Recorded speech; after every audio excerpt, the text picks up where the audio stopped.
Amén. Buenas tardes a todos, qué bueno verles una vez más. Siempre disfrutamos este tiempo, yo por lo menos ya me siento más como en casa, por decirlo así. ¿Sí? ¿Sí? Un mes cumplimos y gracias al Señor por todo lo que nos ha permitido, es un desafío definitivamente estar aquí.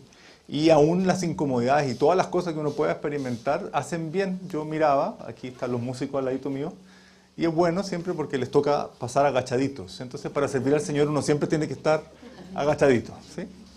Que la humildad siempre sea una tónica en todo lo que hacemos. Quiero invitarles a abrir la Biblia en Romanos capítulo 8. Romanos capítulo 8.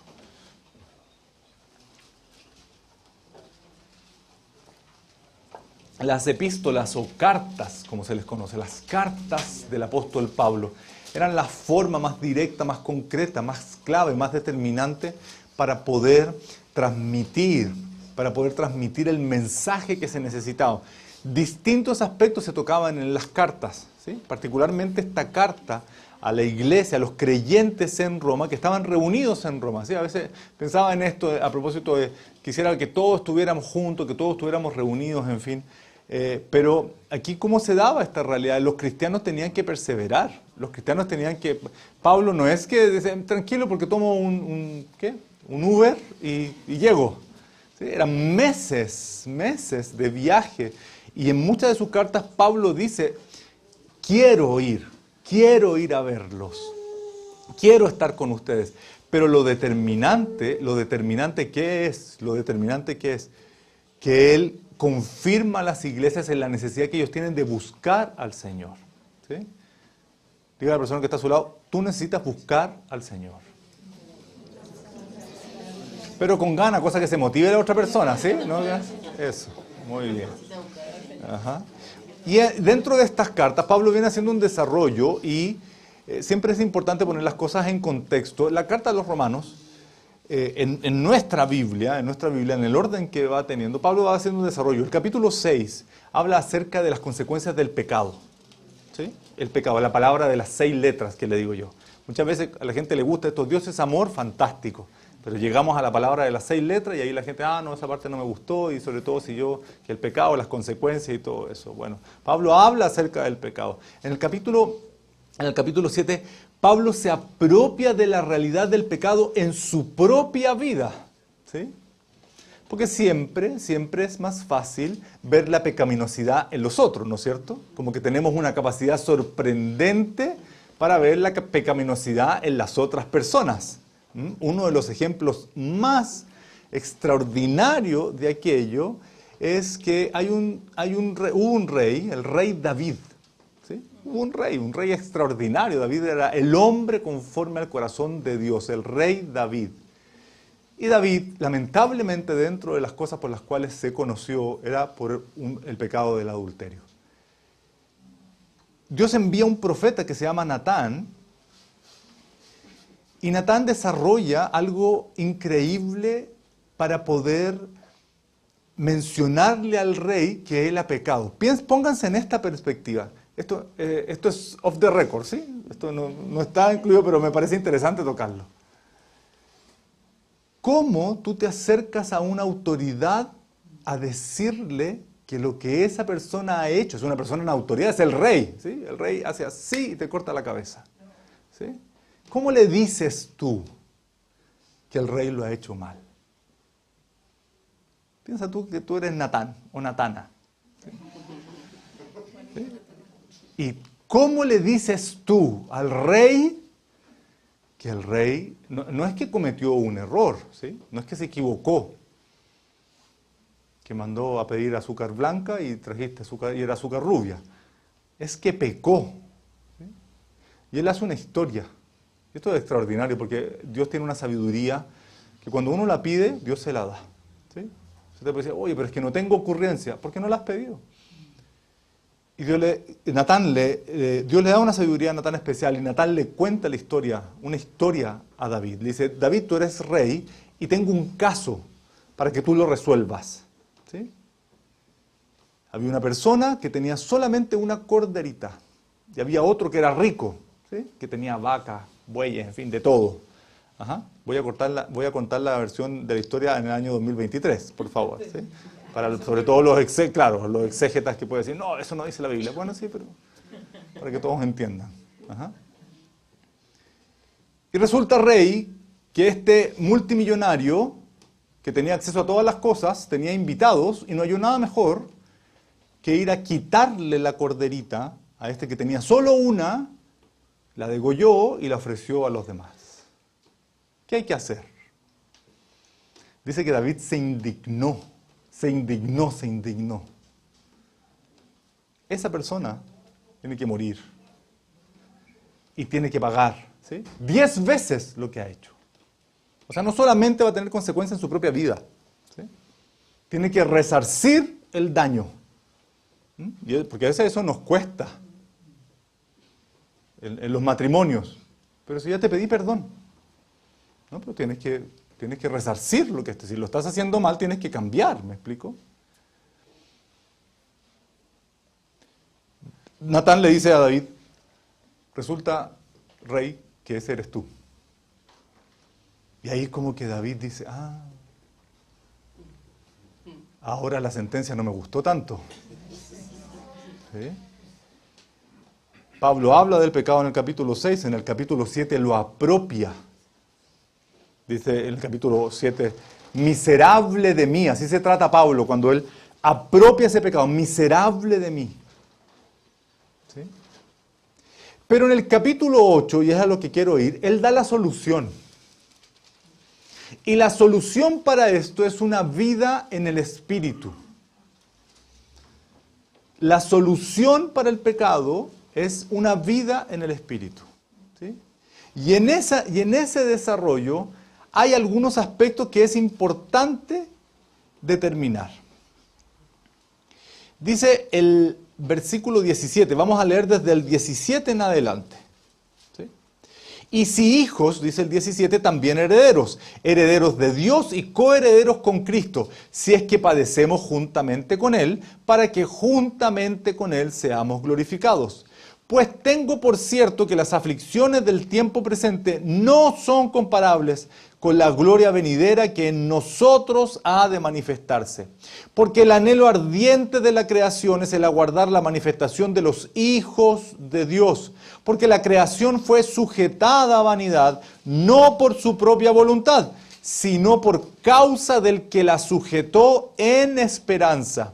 Porque también la creación misma será libertada de la esclavitud de corrupción a la libertad gloriosa de los hijos de Dios. Porque sabemos que toda la creación gime a una y a una está con dolores de parto hasta ahora. Y no solo ella, sino que también nosotros mismos que tenemos las primicias del Espíritu. Nosotros también gemimos dentro de nosotros mismos, esperando la adopción, la redención de nuestro cuerpo. Porque en esperanza fuimos salvos. Pero la esperanza que se ve no es esperanza. Porque lo que alguno ve, ¿a qué esperarlo? Pero si esperamos lo que no vemos, con paciencia lo aguardamos. Y de igual manera el Espíritu nos ayuda en nuestra debilidad. Pues ¿qué hemos de pedir como conviene? No lo sabemos, pero el Espíritu mismo intercede por nosotros. ¿Con qué cosa? Con gemidos indecibles. Mas el que escudriña los corazones sabe cuál es la intención del Espíritu, porque conforme a la voluntad de Dios intercede por los santos. Este es un texto doctrinalmente bastante profundo, particularmente la carta que Pablo le escribe a los creyentes que se congregaban en Roma, que se conoce como la carta a los romanos, es una carta doctrinalmente muy, muy profunda. Pero antes de adentrarnos en la realidad de la doctrina, hay algunas preguntas que uno debe comprender primero. Y estas preguntas se las hago yo a ustedes. ¿Eres hijo de Dios? ¿Eres hija de Dios? ¿Sí? Más que me lo responda, yo quiero que tú lo evalúes en tu propia vida. ¿Eres hijo de Dios? ¿Eres hija de Dios? ¿Cómo saberlo fehacientemente? ¿Sí? Porque a veces uno no se siente como hijo. Un hijo se sabe hijo desde el primer minuto. ¿Sí? Un hijo se sabe hijo desde el primer minuto. Estoy hablando en términos naturales. Y espiritualmente es algo parecido también. Juan 1, 12 y 13 dice: mas a todos los que le recibieron, a los que creen en su nombre, les dio la potestad, la capacidad, ¿sí?, de actuar, la potestad de ser hechos hijos de Dios, los cuales no son engendrados de sangre, ni de voluntad de carne, ni de voluntad de varón, sino de Dios. Esta potestad, esta capacidad me autoriza para actuar como hijo, para operar como hijo. Parte de nuestro trabajo como padres es decirle a nuestros hijos que no sean tan hijos. Porque un hijo se mete al refrigerador y no pide permiso en general, ¿sí? No quiero difamar a mis hijas con esto, pero me imagino que en todas partes pasa lo mismo, ¿sí?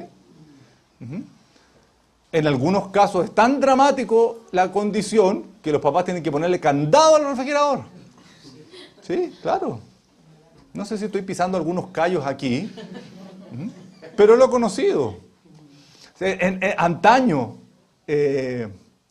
antiguamente, no hace tanto tiempo, pero antiguamente los teléfonos se discaban, ¿sí? Y era muy frecuente, yo conocí muchos teléfonos que le ponían candado. ¿Sí? Claro. Candado. Y no hace mucho tiempo. Para los más teenagers o para la generación X, sí hubo esa realidad y no fue en el siglo pasado, les cuento, fue hace poco tiempo. Ajá. Y eso era ¿por qué? ¿Por qué ponían candado? No, pues decía por amarrete, no, porque resulta que las llamadas salían caras. ¿Sí? Todo ese tipo de situaciones muchas veces manifiestan esta condición tan básica de que somos hijos. Sin embargo, cuando lo trasladamos, producto de nuestra propia realidad, a veces las situaciones no son tan favorables, pero cuando lo trasladamos a la realidad de ser hijos de Dios, no actuamos en torno a esta potestad, no sabemos que tenemos esa capacidad. Es una capacidad para operar como hijos de Dios, como hijas de Dios. Y esto no proviene de alguna familia especial, de algún grupo especial, de algún apellido especial, de algún barrio especial. Literalmente dice el versículo 13, los cuales, estos hijos de Dios, estos que son hechos hijos de Dios, los cuales no son engendrados ni de sangre, ni de voluntad de carne, ni de voluntad de varón, sino de Dios mismo. Dios mismo. Dios mismo te escogió. Otra pregunta, ¿sabes que tienes una herencia? ¿Sabes que tienes una herencia? Esto es algo que yo descubrí personalmente. Tuve la oportunidad de crecer con gente que de una u otra forma ellos soñaban con una herencia, de distintos tipos, ¿sí? Legalmente para que la herencia se dé necesita la muerte de un causante o de una persona. Para que tú recibas algo alguien tiene que morir, eso es lo que te quiero decir en términos sencillos. Ajá. Pero estas personas no necesariamente tenían que matar a alguien para recibir, ellos sabían que tenían una herencia, era cosa de tiempo. No importaba cuándo, ellos sabían que había una herencia. Y para mí fue interesante descubrir que en mi caso esa no era mi realidad. No había una herencia de la cual yo pudiera esperar o apelar o decir, mira, el día de mañana me espera, qué sé yo, un castillo en Escocia, por decir algo, ¿sí?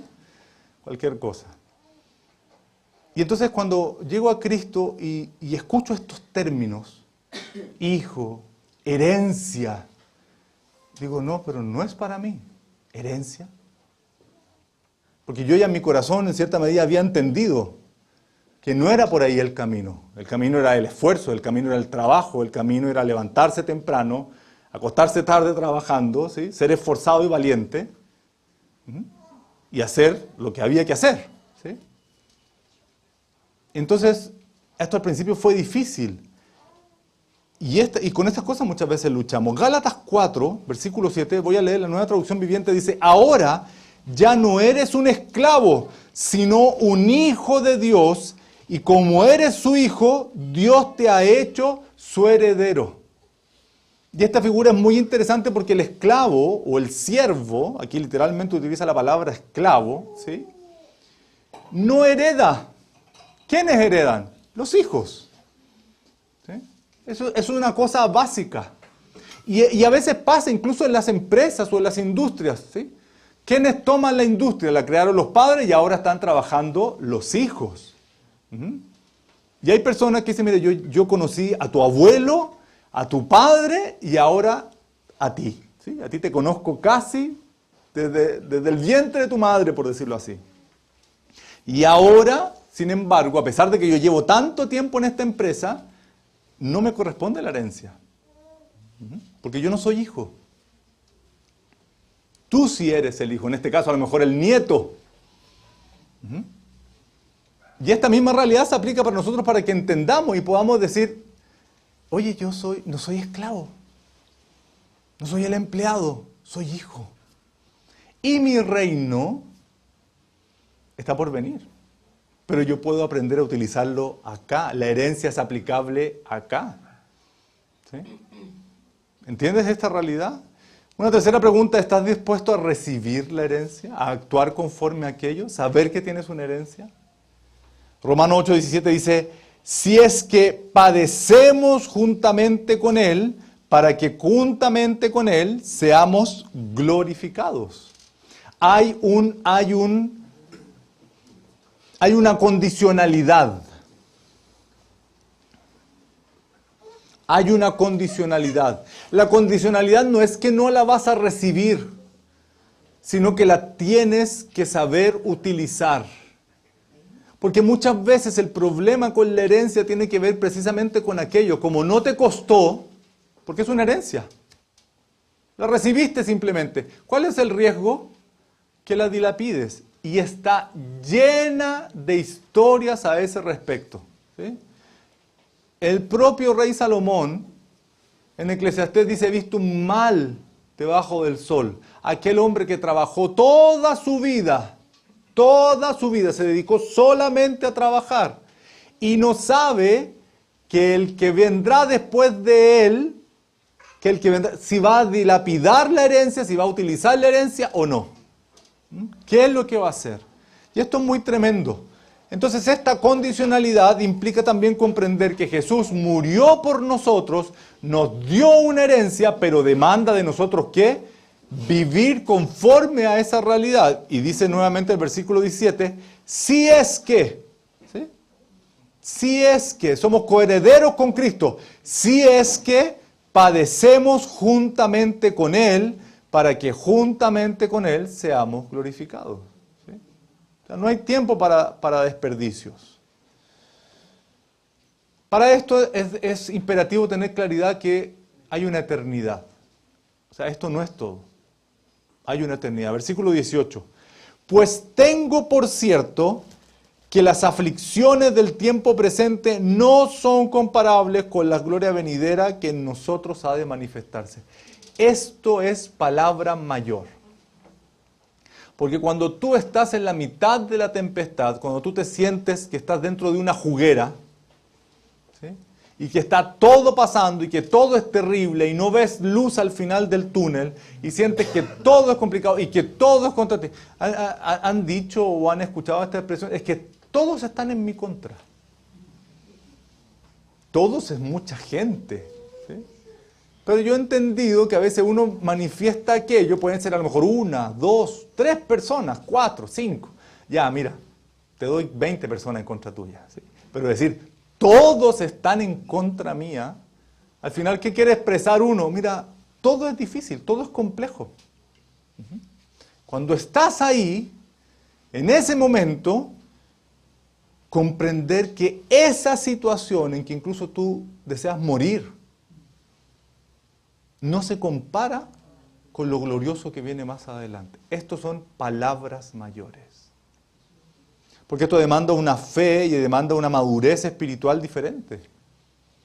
Las aflicciones presentes no se comparan con la gloria venidera. Ahí hay una transacción que uno tiene que hacer en su corazón. Porque hay momentos en que uno lo pasa realmente mal, ¿o no? Yo me imagino que le estoy hablando a gente que sí ha tenido momentos en que lo ha pasado realmente mal. Todo este proceso del cambio para mí fue también, para mi esposa evidentemente, y para muchos que acompañaron también en este proceso, fue muy difícil. Señor, ¿qué va a pasar? Y pasan los días, y pasan los días, y pasan los días, los meses. ¿Sí? Vamos a ver una casa. No, no es esta casa. Vamos a ver esta otra. Vamos a ver aquí. Y hay procesos en que uno dice, Señor, ¿qué vas a hacer? ¿Qué vas a hacer? Entonces hubo un minuto que yo decía, Señor, quiero mi casa celestial ya. ¿Sí? El resto que se congregue en el cielo donde quiera, pero yo quiero mi casa celestial ahora. Ajá. Porque son momentos difíciles. Pero qué interesante es esta perspectiva. No, nada de lo que vivimos en este mundo se compara a lo que vendrá más adelante. Tanto es así que la propia creación está expectante de lo que va a suceder. Yo quiero comentarles algo dentro de la agenda de Dios. El universo aguarda un suceso extraordinario. Todo el universo. Y cuando estoy hablando de esto no se trata del gran reseteo ni de la Agenda 2030. Todo el universo aguarda una situación concreta, clara, pero que lo va a transformar todo. Y para esto quiero usar la versión de Palabra de Dios para Todos en los versículos 19 al 21. Romanos 8, 19 al 21 dice: toda la creación de Dios está esperando con impaciencia el momento en que Dios muestre al mundo quiénes son sus hijos. La creación no pudo alcanzar su propósito original, pero no por causa de ella, sino porque Dios así lo dispuso. Sin embargo, queda esta esperanza, que la creación será liberada de la esclavitud de la corrupción para disfrutar luego la grandeza de los hijos de Dios. Todo lo que estamos viendo respecto al cambio climático, ¿sí?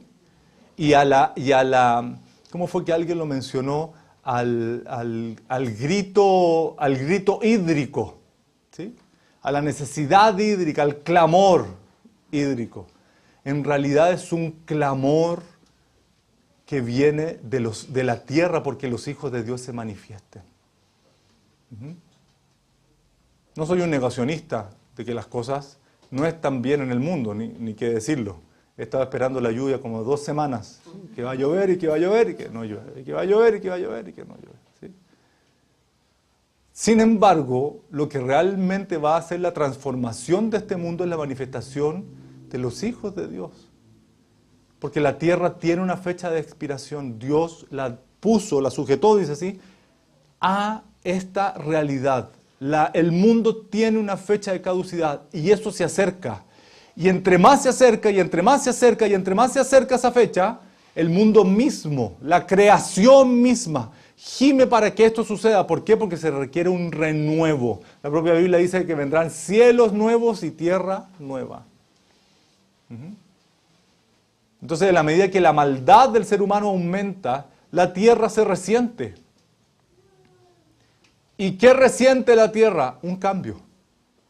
Y ese cambio se va a dar literalmente cuando los hijos de Dios se manifiesten. Me parece interesante lo que dice este versículo.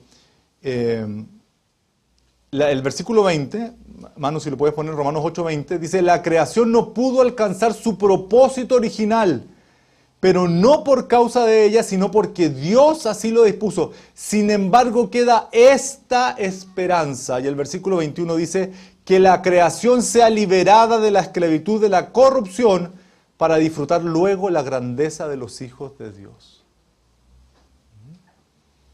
Y este suceso se apresura a pasos agigantados. Entonces, sabiendo que la manifestación de los hijos de Dios es un hecho determinante, no vale la pena que te sigas preguntando ¿para qué vine al mundo? Creo que esas preguntas retóricas y que muchas veces son en la línea de la depresión, ¿sí? Yo no sé si tú en otro tiempo, o más de alguno, decía, miraba un perro durmiendo en la calle y decía, ¿por qué no fui perro? O se comparó quizás con otras situaciones más desafortunadas y renegó de lo maravilloso de ser un ser humano. Antes de seguir preguntándote para qué vine al mundo, mejor di, Señor, haz tu voluntad en mi vida. Que se haga tu voluntad y que esa sea tu oración. Más que una pregunta retórica, ¿para qué? ¿Por qué? ¿Por qué? ¿Por qué? Señor, apresura tu voluntad en mi vida. Dile a la persona que está a tu lado que Dios apresure su voluntad en tu vida. Que así sea, que así sea. Que la apresure, que la apresure. ¿Qué implica esto? Versículos 22 y 23, Romanos 8, 22 y 23. Porque sabemos que toda la creación gime a una, y a una está con dolores de parto hasta ahora. Y no solo ella, sino que también nosotros mismos que tenemos las primicias del Espíritu, nosotros también gemimos dentro de nosotros mismos esperando la adopción, la redención de nuestros cuerpos. Hay un aspecto fundamental que aún queda. Somos hijos. A todos los que le recibieron, los que creen en su nombre, somos hijos de Dios. Pero queda aún la adopción final. Y eso va a suceder cuando nuestros cuerpos mortales sean transformados en cuerpos celestiales. Porque aquí seguimos lidiando con la enfermedad, con el dolor, ¿sí? Con la vejez, con los cambios, con los problemas, ¿sí? Que el calor, que el frío, tantas situaciones, tantos escenarios, ¿sí? Sin embargo, dice que gemimos dentro de nosotros esperando la adopción, la redención de nuestro cuerpo. ¿Qué es este principio de las primicias del Espíritu? ¿Qué implica las primicias del Espíritu? Hebreos 6, del 4 al 5, dice, es imposible, respecto de aquellos que recibieron, que gustaron del don de Dios, es imposible que renueven su arrepentimiento aquellos que han sido una vez iluminados, que han saboreado el don celestial, que han tenido parte en el Espíritu Santo y que han experimentado la buena palabra de Dios y los poderes del mundo venidero. Y después de todo esto, se han apartado. Es imposible porque así vuelven a crucificar para su propio mal al Hijo de Dios y lo exponen a vergüenza pública. Estas primicias del Espíritu es el favor que hemos recibido, la bendición que hemos recibido, el actuar de Dios en nuestra vida. Pero si después de haber disfrutado todo esto, hay un dicho muy nefasto, yo creo, que mucha gente ante ciertas situaciones dice, mira, pero lo comido y lo bailado no me lo saca nadie, no me lo quita nadie. ¿Sí? ¿Y por qué pregunto que es muy nefasto? Porque finalmente hay una falta como de arrepentimiento. Mira lo que pasó, da lo mismo, las consecuencias, lo que sea. ¿Sí? Porque lo pasé bien, lo viví, lo hice. Y aquí abiertamente el autor de Hebreos dice, mira, si hay gente que disfrutó de todo el bien de Dios y después renegó de Dios, no pueden volver a crucificar a Cristo. No puedes volver a crucificar a Cristo. ¿Sí? Y esto es muy determinante, porque lo que recibimos hoy son las primicias, es lo primero, es lo más básico, lo más sencillo, pero es lo que necesitamos. Esto de estar aquí reunidos en su casa o experimentando la presencia de Dios. Lo que les compartía mientras orábamos. Puedo disfrutar de la presencia de Dios. Entonces, si yo me aparto, después digo, no, pero fue una etapa en mi vida, o ya lo pasé, o no sé qué, yo no lo necesito. No puedo volver a someter a Cristo a la cruz.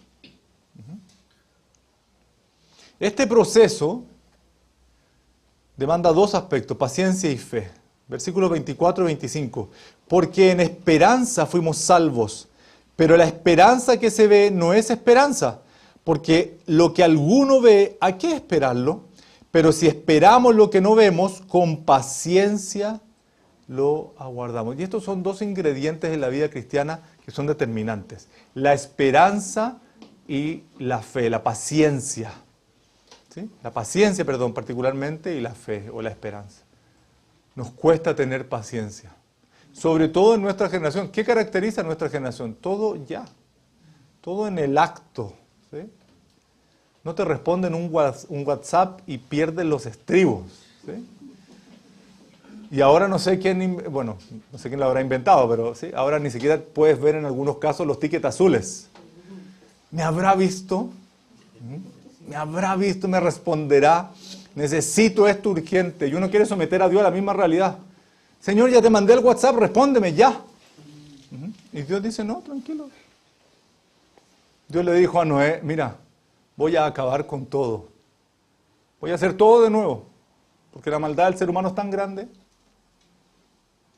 Así que lo que te voy a pedir es que construyas un arca. ¿Sabe cuánto se demoró? 120 años. 120 años en construir un arca. ¿Sí? Uno piensa y dice, bueno, lo habrá pedido, no sé, por internet, que le traigan. ¿Sí? Seguramente la próxima semana. 120 años. Y 120 años en que la gente se burlaba de él. Porque construir un arca, una de las cosas que le hemos orado al Señor, si Dios nos permite poder, hay una réplica en Kentucky, en Estados Unidos, del arca, que han hecho un trabajo extraordinario, es un ministerio, se llama Respuestas en Génesis, y han hecho una construcción, una réplica a escala real del arca. ¿Sí? Tremenda, es un mall, es un edificio, es una cuestión gigantesca. Trabajan una cantidad importante de personas. Ese ministerio da trabajo a una cantidad importante de personas. La Biblia dice que el arca la construyó Noé y sus 3 hijos. Seguramente la esposa y las nueras, ¿sí? La señora de los hijos habrán ayudado, evidentemente. Pero entre 8 construyeron un arca de esas magnitudes. Imagínense, 120 años. Con las burlas correspondientes. Y ustedes si no me tienen asiento, entonces me voy de esta iglesia, voy a buscar otra iglesia que sea más cómoda. O me miraron feo, no sé qué, o ya no dan completo. Este día de la madre no hicimos chocolate caliente. Pensé en eso yo, dije, hoy no hicimos chocolate caliente. Es definitivamente una acción poderosa la que Dios tiene que hacer en nuestra vida, de desarrollar la fe y la paciencia. La acción del Espíritu Santo es fundamental, irreemplazable, activa y poderosa. Piensen en estos 4 aspectos. La acción del Espíritu Santo es irreemplazable, fundamental, activa, aprovecho de aclarar, es una herejía cuando alguien dice que se te pegue el Espíritu Santo. Y eso a veces uno lo escucha, es una herejía tremenda. Porque la acción del Espíritu Santo es una realidad activa, no que se va pegando así con el toque. ¿Sí? Él está siempre obrando. Y incluso a veces uno es medio irreverente, Señor, muévete. Y Dios siempre está obrando. Por eso el universo no se ha hecho pedazos. Activa y poderosa. Versículos 26 al 27, Romanos 8. Y de igual manera el Espíritu nos ayuda en nuestra debilidad. O sea, Él sabe que nos falta la fe, la paciencia, la esperanza. Pues, ¿qué hemos de pedir como conviene? No lo sabemos, pero el Espíritu mismo intercede por nosotros con gemidos indecibles. Mas el que escudriña los corazones sabe cuál es la intención del Espíritu, porque conforme a la voluntad de Dios intercede por los santos. Nosotros como iglesia y como ministerio cristiano creemos abiertamente en la acción de los dones espirituales, ¿sí? Y fomentamos a que la gente viva llena del Espíritu Santo. Una de las manifestaciones de la llenura del Espíritu Santo es el orar en lenguas espirituales, ¿sí? Y está registrado incluso en la Biblia. Pero es una de las manifestaciones. ¿Qué es lo esencial? Que uno sea lleno del Espíritu Santo. Dile a la persona que está a tu lado, tienes que vivir llena del Espíritu Santo. Este término gemidos indecibles es una promesa del pasado, pero cuyo cumplimiento es actual y también futuro. Isaías 28 dice, porque en lengua de tartamudos y en extraña lengua hablará a este pueblo, a los cuales él dijo, este es el reposo, dad reposo al cansado y este es el refrigerio, mas no quisieron oír. ¿Sí? O sea, limitaron la acción del Espíritu Santo. Hace pocos días se celebró, la semana pasada se celebró la fiesta del Pentecostés. ¿Sí? Es una fiesta que celebra particularmente la cristiandad a nivel mundial. ¿Y qué reconoce el Pentecostés? No solamente la fiesta en sí, sino el hecho de que celebrando el Pentecostés, dice la Biblia, que descendió fuego del cielo y todos fueron llenos del Espíritu Santo. Y quiero que leamos ese versículo, Hechos 2, versículos 1 al 4, dice, cuando llegó el día de Pentecostés, estaban todos unánimes juntos. Tome atención a esta palabra. Uno puede estar junto, pero no unánime. Yo puedo estar con mucha gente, pero no unánime. Entonces, no es menor estos detalles en la Biblia. Estaban todos unánimes juntos, o sea, tenían el mismo ánimo, tenían la misma actitud, la misma visión, y además estaban juntos, reunidos. Y de repente vino del cielo un estruendo como de un viento recio que soplaba, el cual llenó toda la casa donde estaban sentados. Y se les aparecieron lenguas repartidas como de fuego, asentándose sobre cada uno de ellos. Y todos, y este es el orden, fueron llenos del Espíritu Santo y comenzaron a hablar en otras lenguas, según el Espíritu les daba que hablasen. No era un invento ni es un idioma que se aprende, es la acción del Espíritu Santo. Pero aquí el orden de los factores sí altera el producto. Porque uno no puede orar en lengua si no es lleno del Espíritu Santo. Ni puede operar en los dones espirituales si no es lleno del Espíritu Santo. O sea, es requisito sine qua non que uno tiene que ser lleno del Espíritu Santo para poder operar en el Espíritu. En todo orden de cosas. Para orar, para leer la Biblia, para poder predicar, enseñar, hablarle a otros, para poder actuar, en fin. Finalmente, 1 Corintios 14, hablando acerca de esto, de la oración en lenguas, ¿sí? Dice el versículo 13, 1 Corintios 14, del 13 al 19, por lo cual, el que habla en lengua extraña pida en oración poder interpretarla. Porque si yo oro en lengua desconocida, mi espíritu ora, pero mi entendimiento queda sin fruto. ¿Qué pues? Oraré con el espíritu, pero oraré también con el entendimiento. Cantaré con el espíritu, pero cantaré también con el entendimiento. Porque si bendices solo con el espíritu, el que ocupa el lugar del simple creyente, ¿cómo dirá el amén a tu acción de gracias? Pues no sabe lo que has dicho, porque tú a la verdad bien das gracias. Pero el otro no es edificado. Doy gracias a Dios que hablo en lenguas más que todos vosotros, dice el apóstol Pablo. Pero en la iglesia prefiero hablar 5 palabras con mi entendimiento para enseñar también a otros que 10.000 palabras en lengua desconocida. La acción y el orar en lenguas es una práctica que debiera ser común en nosotros. Debiéramos pedir a la acción del Espíritu Santo que nos llene y que oremos en lenguas, ¿sí? Pero todo, dice la Biblia, debe hacerse decentemente y en orden. Entonces, en nuestra adoración, y en esto yo honro al Señor, porque la acción profética, la acción de Dios es tan importante, tan importante. Todos los días tomamos decisiones. Todos los días. ¿Sí? Y uno no se imagina cuán, a veces, pequeñas decisiones pueden ser determinantes para nuestro futuro. ¿Por qué quiero hacer hincapié en esta necesidad de que seamos llenos del Espíritu Santo?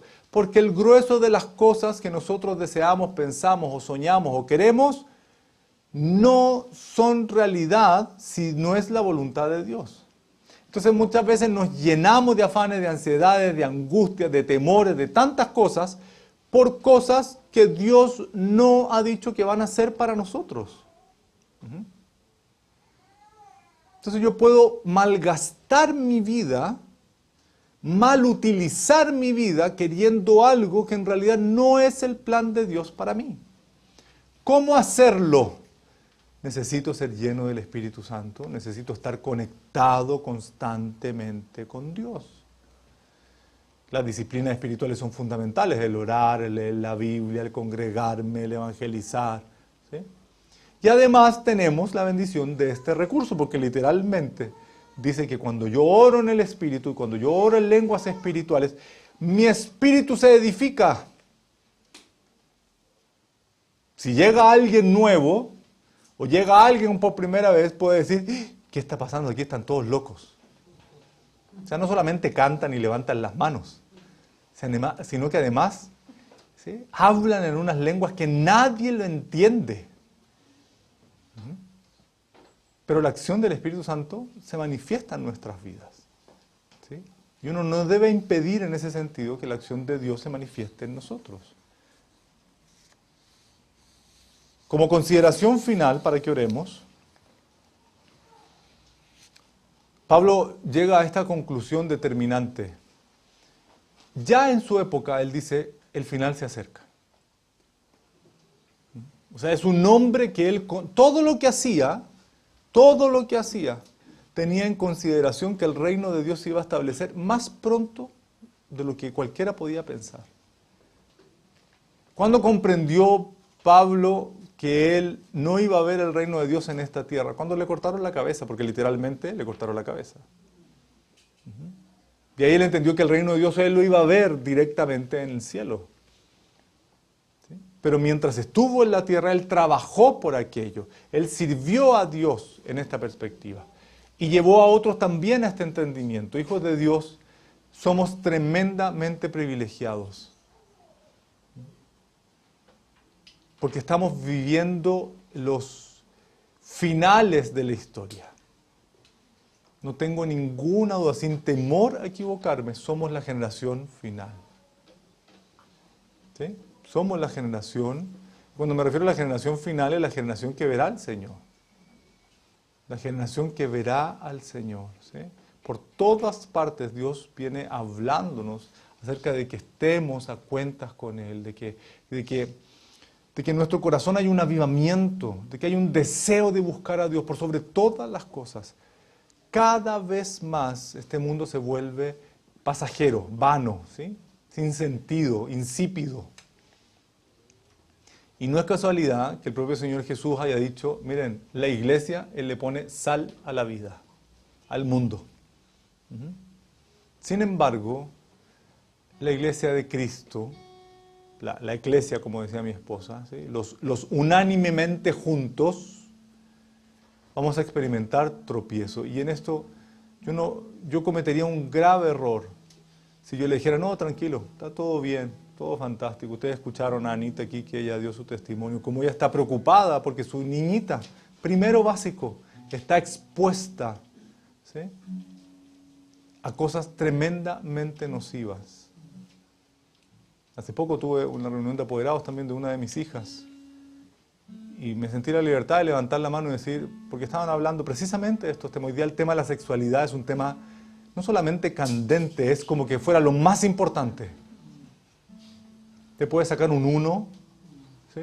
No importa si eres malo para las matemáticas, no importa si no utilizas uniforme o haces lo que haces, pero lo que importa es que tú te sientas como tú quieres sentirte y que nadie te lo prohíba. Y entonces el encargado por lo menos del colegio decía, no, pero esto está todo aprobado por el ministerio. Yo le digo, mira, académicamente uno puede tener sus reparos. ¿Sí? Todo esto fue en un ambiente de respeto, por favor, ¿no? Uno no tiene por qué irse a los combos, ni a las malas palabras, ni nada por el estilo. Mira, académicamente yo por lo menos tengo mis reparos, pero no viene al caso. Pero moralmente, el ministerio a mí no me da ninguna seguridad. Ninguna seguridad. ¿Y qué es lo delicado? Que cuando hablamos de sexualidad, y sobre todo sexualidad para niños, tú tienes un tiro. Basta una foto, basta una imagen, basta un clic. Y tú puedes dañar a ese niño o a esa niña, en algunos casos de manera irreparable. Entonces, no puedes jugar con un niño. No puedes jugar diciendo, no, pero es que esto lo está probando tal o fulano. No, porque es la vida de un niño, es una vida. Es una vida. La pornografía es un mal que ha crecido tremendamente. Tremendamente. En los años 70, en los años 80, no hace mucho tiempo.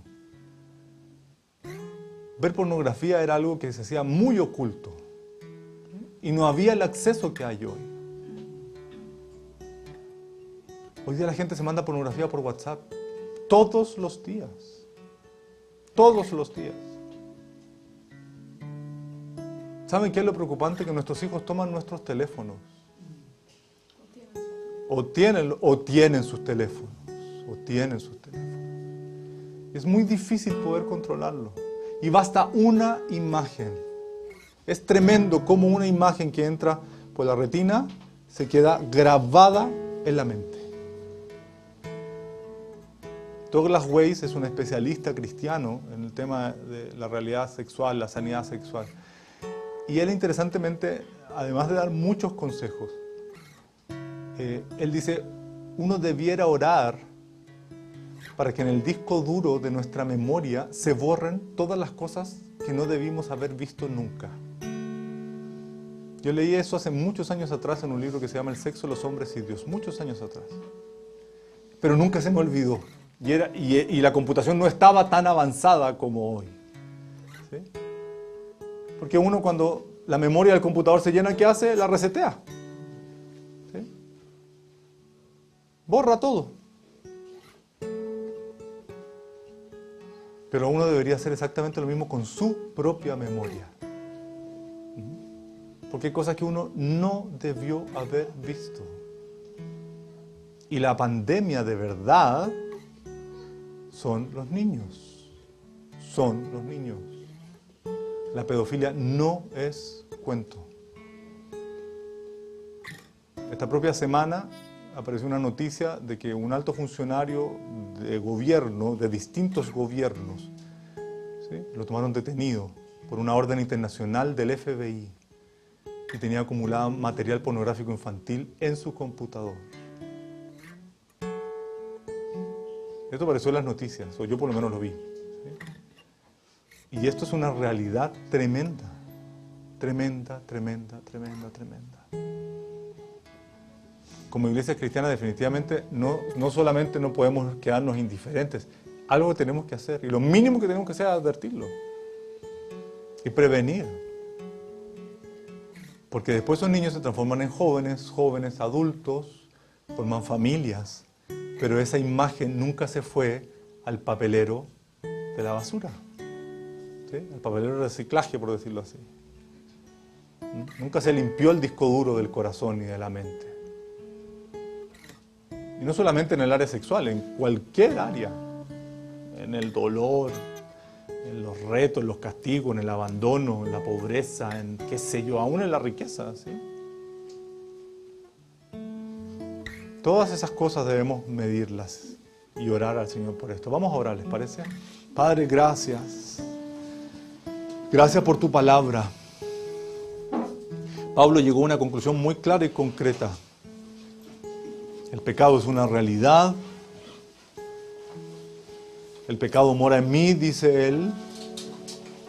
Él mismo se descalifica. Pero en este capítulo 8 particularmente él hace un descubrimiento extraordinario, que es la vida en el Espíritu. En nuestra humanidad, en nuestra carnalidad, no podemos hacerlo. Por eso necesitamos ser llenos del Espíritu Santo constantemente. Porque Él dice que Él da su Espíritu sin medida, no hay un límite. Tú puedes ser lleno en la mañana, lleno del Espíritu de Dios en la mañana, lleno del Espíritu de Dios a mediodía, en la tarde, antes de acostarte, en cualquier minuto. Ser un hombre o una mujer, un joven, un adulto, un niño, lleno del Espíritu Santo. Lleno. ¿Y eso qué implica? Que Él comienza a gobernar. Que cuando yo hablo con Dios, yo puedo empezar a dejar mis cargas de lado, puedo dejar mis luchas de lado, mis temas, puedo entregárselos a Él, puedo pedir su intervención. ¿Cuántas veces nos hemos sentido, Señor, y quién podrá intervenir en este asunto?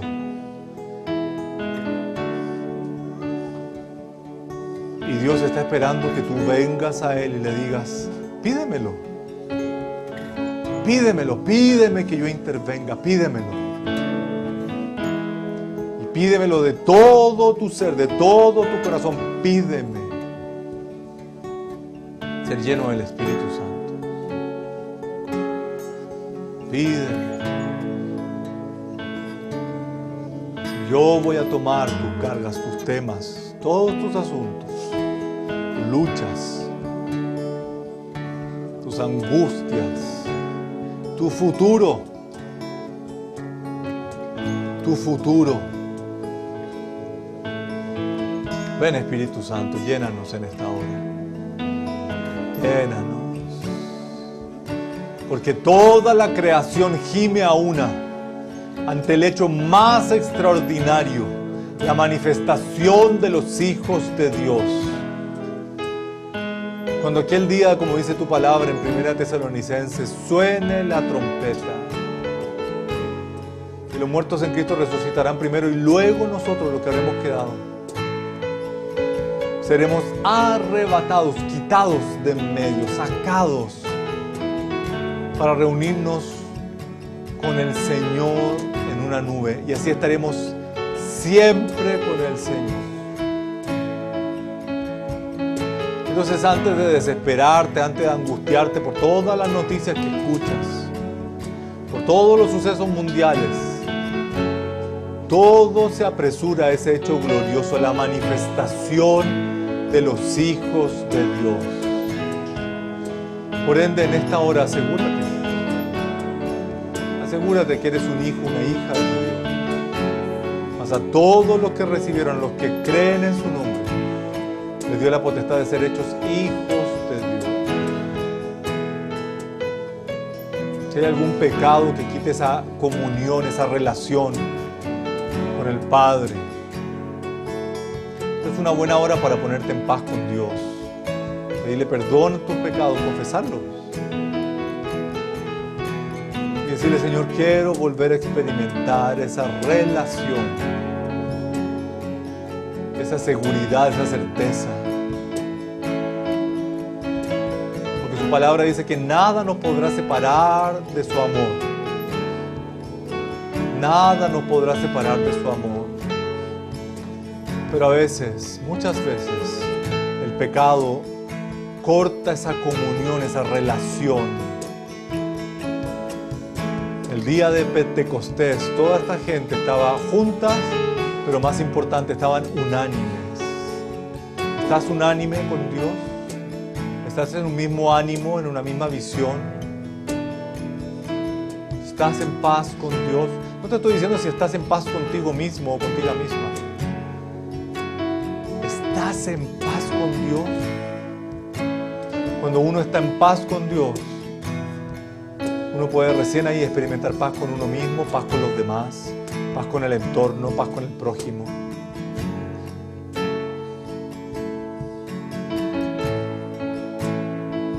A eso nos has llamado, Señor, a vivir en paz, a vivir en gozo, a vivir en tranquilidad, a vivir en bendición. A eso nos has llamado, Señor. Te adoramos, Jesús, te bendecimos.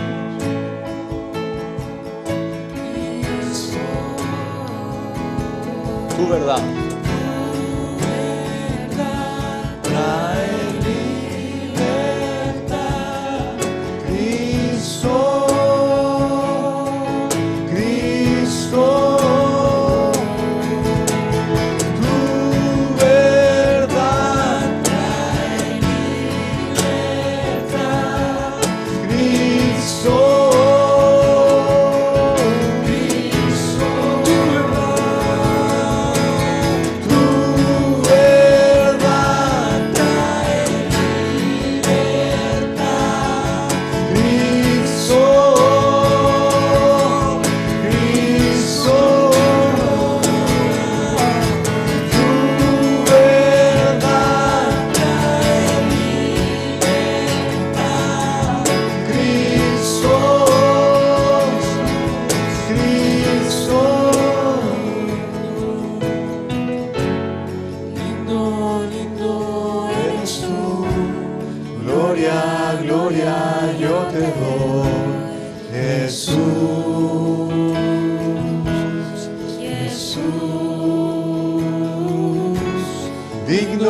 Lindo eres tú, gloria, gloria, yo te doy.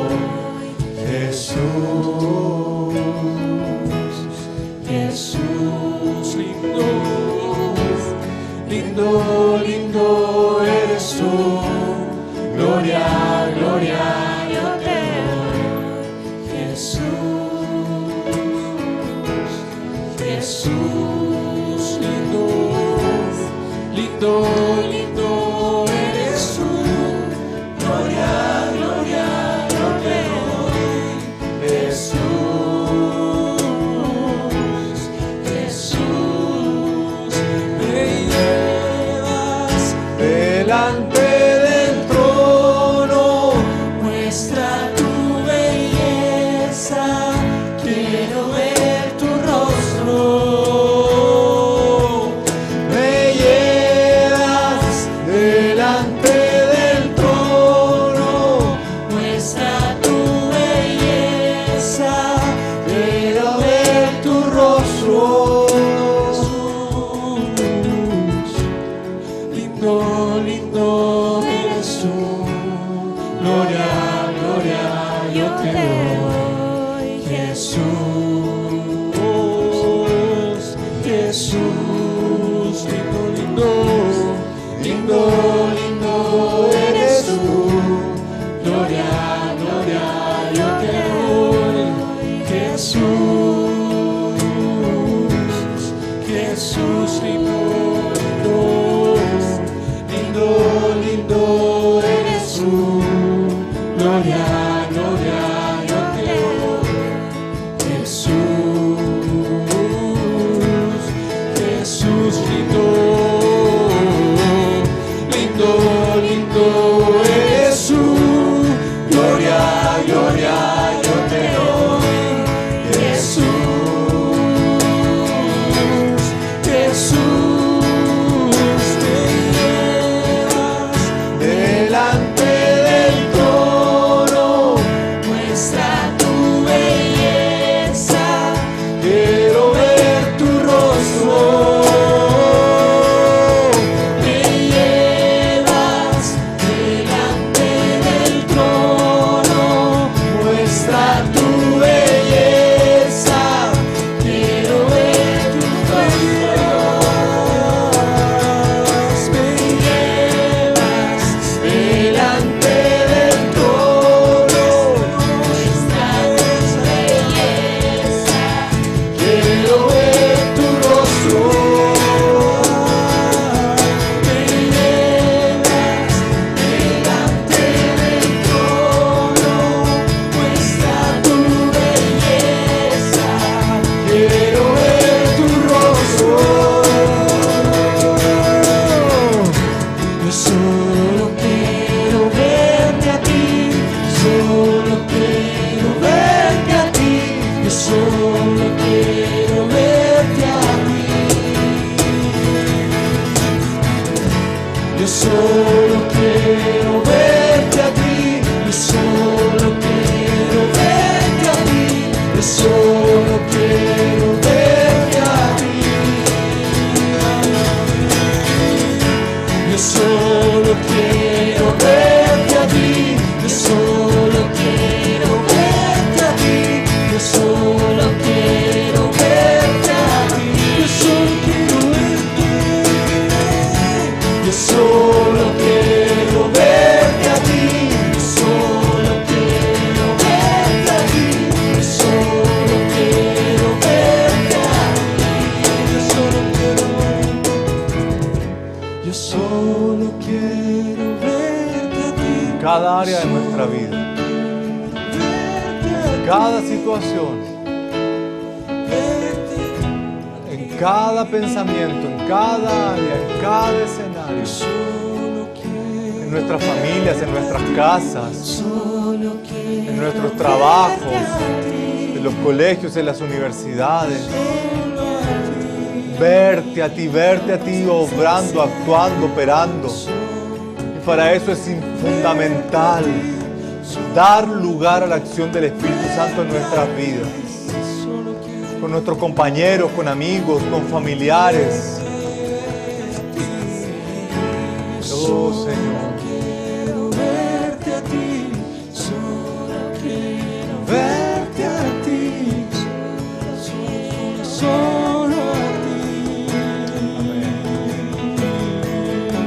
Yo solo quiero verte a ti, solo quiero verte a ti, solo quiero verte a ti, solamente a ti. Solo quiero verte a ti, solo quiero verte a ti, solo quiero verte a ti, solamente a ti. Solo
Dios en este tiempo está levantando un ejército de hombres y mujeres. Es un ejército, no es simplemente gente que se reúne. Estaban unánimemente juntos. Y en este tiempo Dios nos llama a estar en esa misma unidad, en esa misma visión.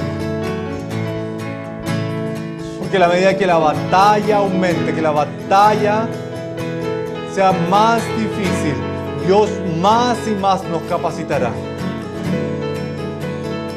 Porque este es el tiempo que el ejército de Dios se levantará para proclamar las buenas nuevas de salvación a un mundo necesitado de Dios.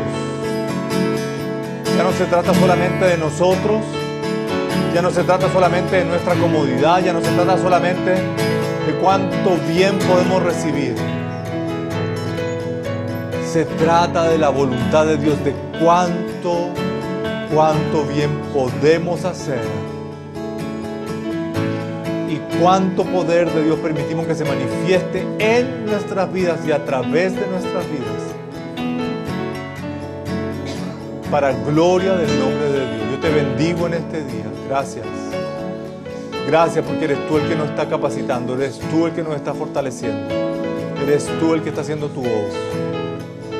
Te bendigo en este día y gracias. En el nombre de Jesús. Amén.